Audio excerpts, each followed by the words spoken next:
Stocks continue their record run in the final trading days of 2019. We've got 5 left, but it was a much different story 1 year ago. Rewind, when the S&P 500 nearly fell into bear market territory at this point in 2018. Jim Russo is the chief investment strategist at Altruist Capital Management. He's here on set on this Christmas Eve morning. Wow, what a difference a year makes, right? Yeah, Merry Christmas Eve. Much merrier this year. Yeah, so what's the biggest difference? What's the difference between now and December 2018? The Fed. Yeah. It's clearly the Fed. I mean, last year we had the Fed raising interest rates and tone deaf really coming. You know, you had Powell coming out there saying we're on autopilot. Quickly reversed himself in January and started communicating much better, saying that they'll be data dependent, and then started decreasing rates throughout the year, fixing the mistake they made. So many investors are looking for an entry point. When can you get into this market that's sitting at these record highs? What's your answer to them? Yeah, I think there's a lot of stocks that are undervalued right now. If you look at the broader market, yeah, we're probably a little bit pricey, but you take out a few stocks, you take out the FANG stocks, you take out Facebook and Amazon, Netflix, and Google, and really the market's not overvalued.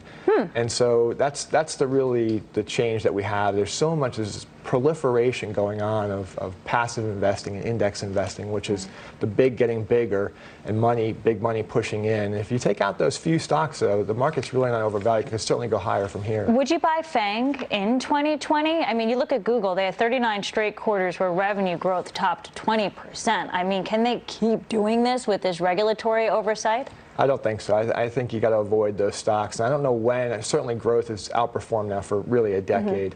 And I think that you have to be smart about it and look at the overvaluation that's going on. I haven't seen this type of overvaluation really since the tech bubble of 2000. So, thank you. With the NASDAQ up now 8 trading days in a row at record highs, that's the longest streak since 1998. What's the difference between now and when the bubble burst? It was a little bit higher back then, but value stocks just have gone nowhere for so long that you can really find terrific values out there if you're willing to buy the names that people just don't want to buy right now. And that's if you stay away from the ones that continue to go higher, which everybody wants to jump on, because Wall Street generally follows momentum oftentimes. Yeah. So being a contrarian value investor is tough in this type of the past decade, but it's I think a lot better place to be, and it's going to be safer for your portfolio when the next correction comes, which we could see in the next year.